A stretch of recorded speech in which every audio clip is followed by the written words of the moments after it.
So today I wish to talk about diversity and inclusion statements. Most of the time when you are making an application for graduate studies, they usually ask you to upload your diversity statement. And your diversity statement is just a statement that talk about how you appreciate diversity. And diversity is just, differences in human opinion, differences in upbringing and religious opinion, idiosyncrasy, ideology, belief, faith, you name it. So the way you the way you see something may not be the same. Someone else sees it. Um, so in that case, they want you to show that you actually understand the differences in human opinion. All right. So this is how I'm going to start to write it. This is just a sketch to show you how you yourself can do something like this. The question Onye asks, I think it's Onye or the other lady. She asks, when will they require you to do this? When will they need this? They usually need it when you are making your application. Usually, they may ask you to write it usually at the same time you are writing SOP or the same time you are writing SOP. Yeah, all of them usually go the same time. But I Okay. think application comes before SOP, right? SOP is inside application. So SOP is just statement of purpose to support your application. And in some statements, they ask you to write statement of goal, statement of purpose, personal statement. They are all um, supporting documents, document that support your application. All right. So if we want to write this, mostly I tried as much as possible to get creative in my writings, try to make it sound more, not like the normal way people write. I value everybody. Professional. So yeah, you can start with a quote, you can start with a story. But for this particular one, I started with a quote. The quote says, through my academic and professional journey, I have come to agree with Maya Angelou. Diversity is all we have in common. It is our greatest strength and assets. This statement was made by Maya Angelou, and Maya Angelou is a well-known person. If someone is not known, it is better you don't quote them. It's just like you quote something and you say Madoka or Ongudibo. Nobody knows it. So it's better you quote someone that is known or you just leave it. That is like, I don't know who this person is. Growing up in a multicultural and multi-ethnic society, I have always been passionate about diversity and inclusion. As a health caregiver, I've witnessed the impact of discrimination and how it can affect people's health and well-being. This propelled me to commit my research, teaching, and services to promote inclusion in the field of health, especially among non-dominant groups.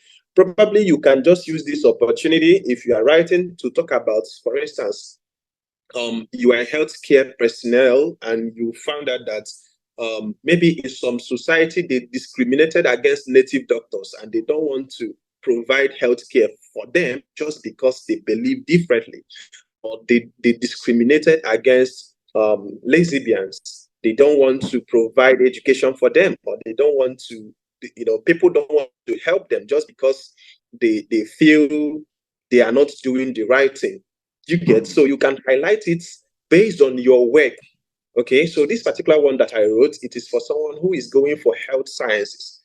Okay, so think about a situation where religion, where sexuality, where faith, someone's different opinion about how things are done brought them pains, and you stepped in to make amendments.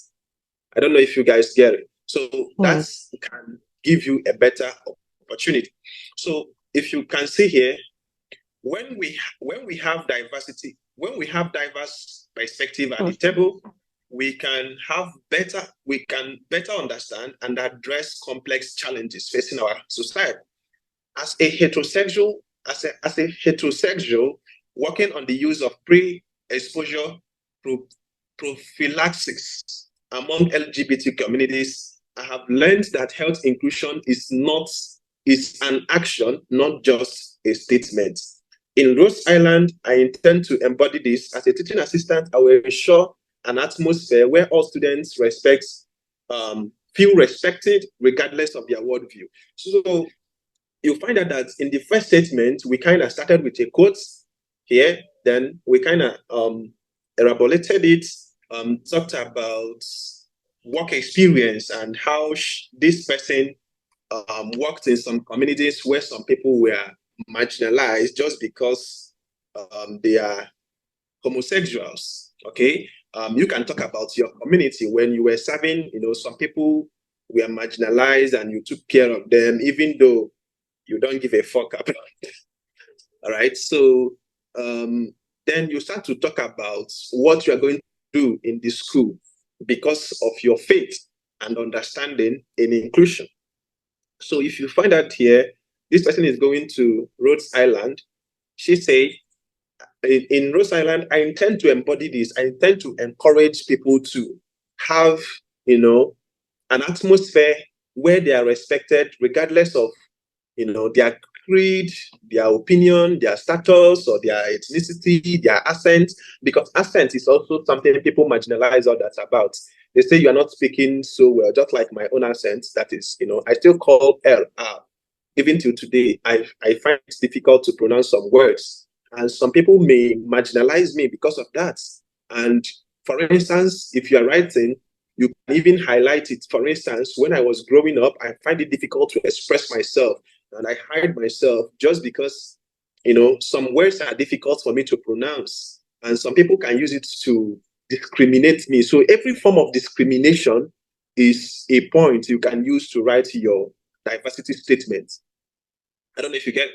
So when you're writing your diversity statement, think beyond LGBTQ. It's not just LGBTQ. It's about any form of discrimination, maybe in color, maybe because you're a woman. Some people can discriminate you from, maybe when you were growing up, your father didn't allow you to study engineering just because they feel engineering is not a woman job, or they didn't allow you to study nursing because nursing is not a man's job. Something like that is still discrimination.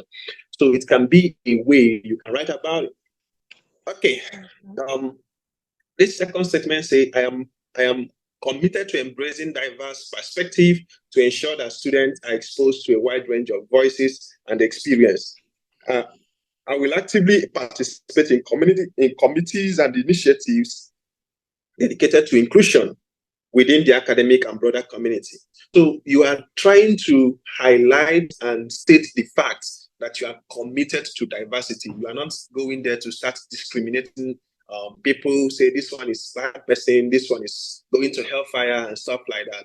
You can only do that at the comfort of your country, where people are allowed to go out and look for sinners. But here, when you see a sinner, leave the sinner alone.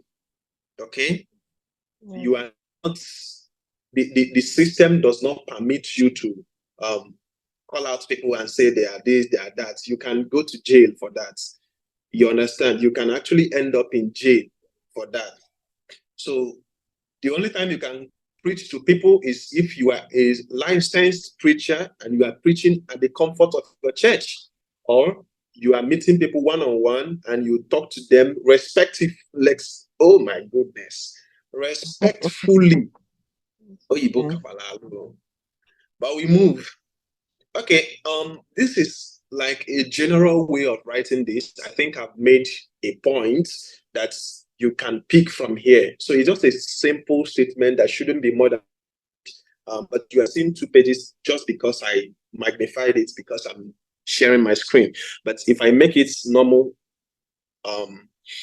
font, it's going to just be a page. So talk about your past experience, talk about your belief in diversity, then go straight to the point and tell them that you are going to embody this, and you are in the school, you are going to appreciate people of diverse cultures, and you believe that culture is not like your own culture is not the best, and another person's culture is not the best. We all are here together, and the better we appreciate each other, the better for us. Okay, I need to take a question on this. Then I can move to application fee waiver. Hello, fine. Good evening. Good evening. Who is speaking, please? Jacinta. Okay, go on. Okay, that means when we are applying for any admission to most of the schools in the US, we always apply for this statement you're talking about Not all for schools. all schools. Not Okay. all. If they ask you to Okay. submit it, you do. If they don't, some schools will ask you. Not every school. Not every school. Okay. Okay. So if you Yeah. don't see it, it doesn't matter. You don't need to write it. No, Based on you don't. request. Yeah, it's based on request. But another way to do it, if they didn't request it, try to highlight it in your SOP. If you see the SOPs are written, sometimes when I talk about why I chose the school, I begin to talk about the conducive environment where everybody is allowed to be what they are, regardless of their origin, their worldview, their sexuality, or their religion. You understand? You can highlight it that way, that you chose this school because they have good diversity and inclusion statement.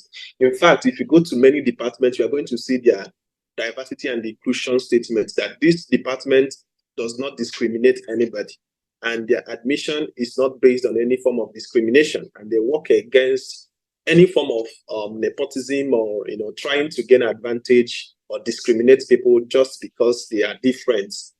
You will see it in many school websites. Okay, no problem. Thank you so much. You're I welcome. appreciate it.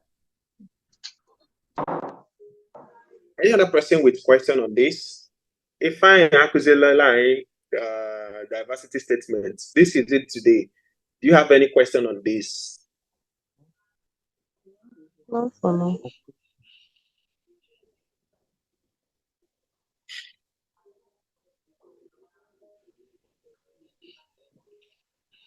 Do we have any question? Do you have any opinion about how you are going to pretend that you like something even when you don't like it?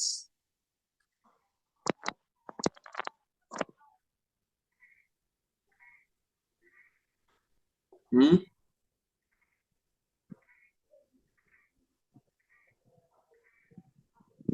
Okay, no opinion. Opinion, there is none. All right.